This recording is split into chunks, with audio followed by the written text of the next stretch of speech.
ओम श्री हरि। आप सभी का हमारे YouTube चैनल पर हार्दिक स्वागत है।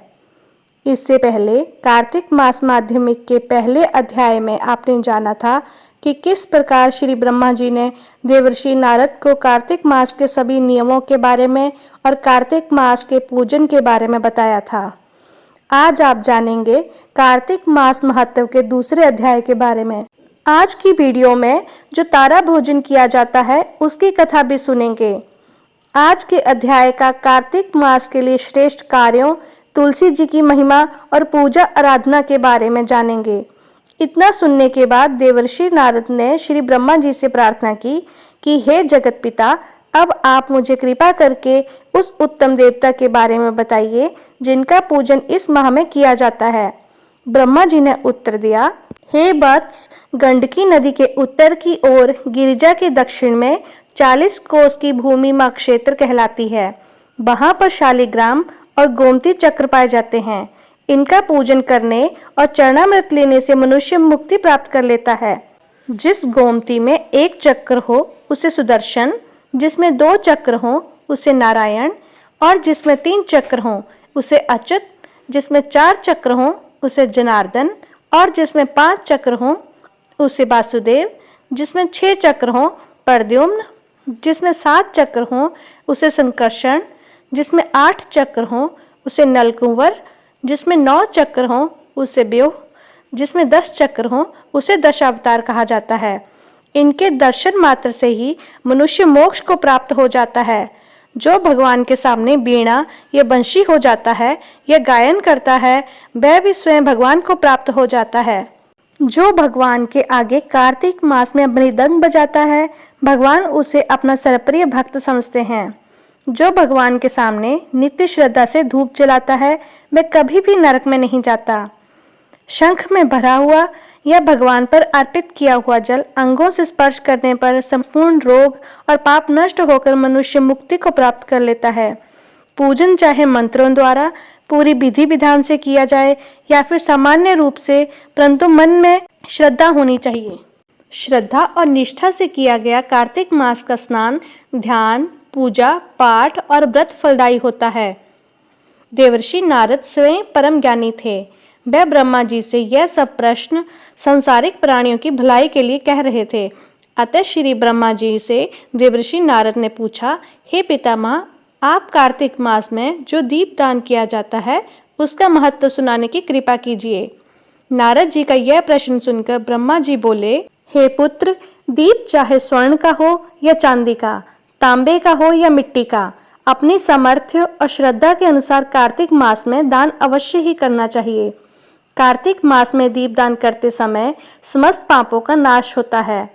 दीपक भगवान की मूर्ति के आगे, तुलसी जी के पास, ब्राह्मण के घर में या वन में वृक्ष के नीचे अथवा गौशाला में, धर्मशाला के आलय में शाम के समय जलाया जाता है। दीपक घी का जलाएं या तेल का, परंतु उसे पूरे महीने जलाना चाहिए। ब्राह्मण के घर में दीप जलाने से अग्निष्टोम यज्ञ का फल प्राप्त होता है। जो ऊंचे स्थान पर अथवा ऊंचे खंबे पर दीप जलाते हैं, उनसे धन की वृद्धि होती है और वैकुंठ में निवास मिलता है। दीप जलाते समय भगवान से प्रार्थना करनी चाहिए और कहना चाहिए कि हे भगवान, आपके ही लिए मैं हर दिन कार्तिक मास में दीप जलाती हूँ। कार्तिक मास में मथुरा, माघ में प्रयाग और वैशाख में हरिद्वार में स्नान और निवास करें तो यह अत्यंत ही उत्तम होता है। जब सूर्य तुला, मकर अथवा मेष राशि में हो, उस समय किए जाने वाले नियम, व्रत, पूजा और दान बहुत ही शुभ फल देते हैं। इस महीने में किए हुए व्रत, दान और शुभ कर्मों से सभी पापों का नाश हो जाता है। जिस प्रकार भगवान भास्कर के अर्थात सूर्य के उदय होने से अंधकार का नाश हो जाता है और वज्र से पर्वत का, गरुड़ के भय से सांपों का, पवन से मेघ का, ध्यान से दुख का और सिंह के भय से मृगों का नाश हो जाता है, ठीक उसी प्रकार श्री मथुरा जी के दर्शन से ही सभी पापों का नाश हो जाता है। कार्तिक मास में स्नान और जागरण, दीपदान, तुलसी जी का दर्शन पूजन, भगवान के मंदिर में झाड़ू लगाना, साफ सफाई करना, गाना बजाना, भगवान की कथा सुनना, कीर्तन करना, यह सब शुभ कार्य होते हैं। इनके करने से श्रेष्ठ फल की प्राप्ति होती है।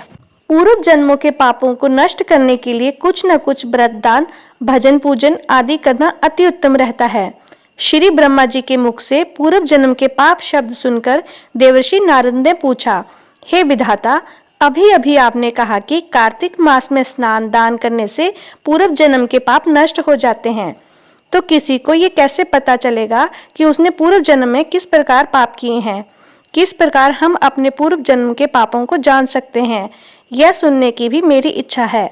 श्री ब्रह्मा जी बोले, हे पुत्र, पूर्व जन्म का ब्रह्म हत्यारा, शहरोगी और पर स्त्री गमन करने वाला कोढ़ी बन जाता है। स्वर्ण चोर के नाखून खराब हो जाते हैं और मदिरा पीने वाले के दांत खराब हो जाते हैं। इस प्रकार मनुष्य के पूर्व जन्मों के पापों को पहचाना जा सकता है। इस प्रकार के सभी पाप दान, तपस्या, कृच, व्रत आदि से निवारण हो जाते हैं। ब्रह्मा जी ने आगे कहा, हे देवर्षि, अब हम कुछ व्रत आदि बतलाते हैं। एक समय भोजन करने से और 3 दिन शाम और 3 दिन प्रातःकाल भोजन करने को अतिकृच व्रत कहते हैं। प्रातःकाल में 26 ग्रास या 24 ग्रास खाने को भी अधिकृच व्रत कहा जाता है। 3 दिन खाएं और 3 दिन उपवास करें तो भी यह अधिकृच व्रत होता है। शाम के समय 1 ग्रास, प्रातःकाल भी 1 ग्रास खाएं, फिर 2 दिन बिना मांगा हुआ 2 दिन उपवास करें तो भी यह अतीत शार्क व्रत कहलाता है। 21 दिन तक केवल दूध या पानी पीता रहे तो यह व्रत कृच्छति कृच व्रत कहलाता है। 12 दिन उपवास करना पूरक व्रत कहलाता है। 4 दिन तक कुछ नहीं खाना, फिर सत्तू खाना या छाछ पीना, इसके बाद ब्राह्मणों को दक्षिणा देना सौम्य कृच व्रत कहलाता है। इस प्रकार 12 दिन तक उपवास करना द्वादश कृत्रिम व्रत कहलाता है। तुला पुरस्कार दान करना और गांव का घी, दूध, दही और कुशा का जल पीना, दूसरे दिन उपवास करना, यह कृच संतापन व्रत कहलाता है।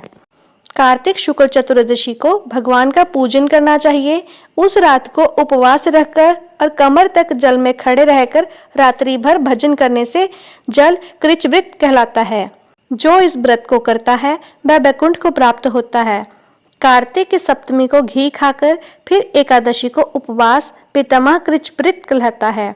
पितामह कृच व्रत करने से भगवान श्री कृष्ण चंद्र का पूजन करें तो करने वाले को तीनों लोकों में पवित्र होकर वैकुंठ लोक को प्राप्त होता है। 3 दिन तक उपवास करने से महेंद्र कृच व्रत कहलाता है। इसे कर कर मनुष्य दुर्लभ वैकुंठ लोक में वास कर लेता है। 3 दिन अन्न भक्षण करने और 3 दिन उपवास करने से पत्र पंचक व्रत हो जाता है। इसे वैष्णव कृच व्रत भी कहा जाता है।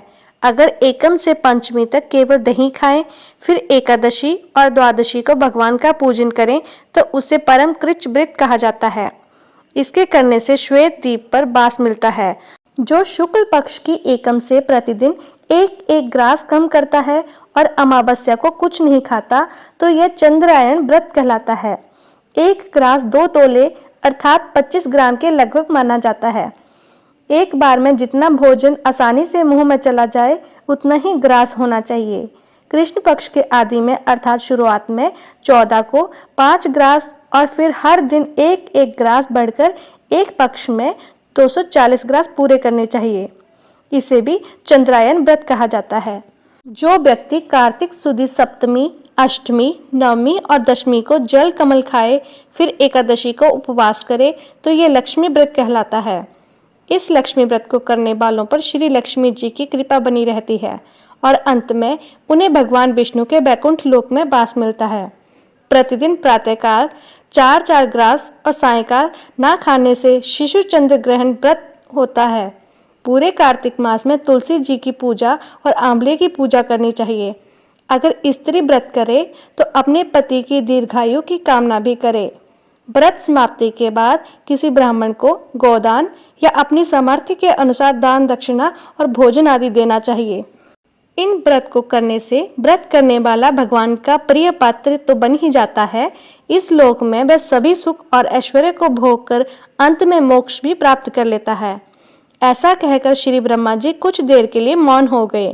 कार्तिक मास महत्व का दूसरा अध्याय समाप्त हुआ। अब सुनिए कार्तिक मास में किए जाने वाले तारा भोजन की बहुत सुंदर और पौराणिक कथा। पौराणिक कथा के अनुसार किसी नगर में एक साहूकार अपने परिवार के साथ रहता था। साहूकार के परिवार में उसकी बहू तारा कार्तिक में एक ही समय भोजन किया करती थी, क्योंकि वह कार्तिक स्नान किया करती थी, कार्तिक मास की पूजा करती और तुलसी पूजन किया करती थी। शाम को जब तक कोई उसके मुंह से कार्तिक मास की कथा न सुन ले तब तक वह भोजन नहीं करती थी। एक दिन उसने अपनी सास को कहानी सुनने को कहा तो सास ने यह कहकर मना कर दिया कि मुझे अभी पूजा करनी है। अब बहू ने अपनी जेठानी को कहा कि आप मेरी कहानी सुन लो। जेठानी ने भी मना करते हुए कहा कि मुझे तो अभी खाना बनाना है। अब बहू ने अपनी देवरानी से कहानी सुनने को कहा तो उसने भी बहाना बना दिया कि बच्चों को देखना है। अब बहू ने अपनी ननद को कहानी सुनने के लिए कहा तो उसने भी मना कर दिया और कहा, मेरे ससुराल से मुझे बुलावा आ गया है, इसलिए मुझे जाने की तैयारी करनी है। अब बहू ने अपने पति के पास गई और उनसे कहा कि आप ही मेरी कथा सुन लीजिए। तो पति ने कहा, मुझे तो व्यापार देखना है, मेरे पास कहानी सुनने का समय नहीं है। उसकी यह मनोदशा देखकर भगवान स्वयं उसके लिए स्वर्ग से विमान भेजते हैं। स्वर्ग से विमान आया देखकर उसकी सास भी भागकर जाने के लिए आती है, लेकिन बहू यह कहकर मना कर देती है कि आपको तो पूजा करनी है। अब जेठानी आती है, वह जेठानी को भी मना कर देती है और कहती है, आप कैसे चलोगी, आपको तो खाना बनाना है। उसके बाद देवरानी आती है, वह उसे भी मना करती है और कहती है, तुम अपने बच्चों का ख्याल रखो। इसके बाद ननद भागी भागी आती है और कहती है कि मुझे भी चलना है। तब बहू ने कहा कि तुम्हें तो ससुराल जाने की तैयारी करनी है, इसलिए तुम अपनी तैयारी करो। अपने आंगन में विमान देखकर बहू का पति भी आता है और कहता है, मैं चलता हूँ तुम्हारे साथ। लेकिन बहू कहती है, तुम्हें तो अभी कारोबार संभालना है, उसे संभालो। और आखिरकार पड़ोसन आती है और कहती है, बहन मैं तुम्हारे साथ चलूं? तब बहू कहती है, हाँ तुम मेरे साथ चलो, क्योंकि एक तुम ही तो हो जिसने पूरे कार्तिक माह में मेरी कहानी सुनी है। दोनों विमान में बैठकर स्वर्ग जाने लगते हैं। तभी रास्ते में ही बहू को घमंड हो जाता है कि मैंने कार्तिक के पूरे महीने व्रत किया है और कहानी कही है, इसलिए मुझे स्वर्ग का वास मिल रहा है। लेकिन मेरी पड़ोसन ने तो केवल कहानी सुनी है, व्रत नहीं किया है, सिर्फ मेरी वजह से इसे स्वर्ग का वास मिल रहा है। इस प्रकार विमान में बैठी बैठी वो मन में यह सोचे जा रही थी कि अचानक भगवान ने वहीं से उसे विमान से नीचे फेंक दिया। उसने भगवान से पूछा, भगवान मेरा अपराध तो बता दीजिए, आपने मुझे नीचे क्यों फेंका? तब भगवान कहने लगे, तुझे अभिमान हो गया था कि तूने कार्तिक मास का पूजन किया, व्रत कथा कही, इसलिए अब तो धरती पर रह और तू आने वाले 3 साल तक जब तक तारा भोजन व्रत करेगी तभी तुझे स्वर्ग की प्राप्ति होगी। ऐसा कहकर भगवान विमान सहित अंतर्ध्यान हो गए। इस प्रकार जो भी भक्त कार्तिक मास में सभी नियमों का पालन करता है, कार्तिक स्नान करता है, वह अंत में मोक्ष की प्राप्ति करता है और उस पर भगवान श्री हरि का आशीर्वाद हमेशा बना रहता है।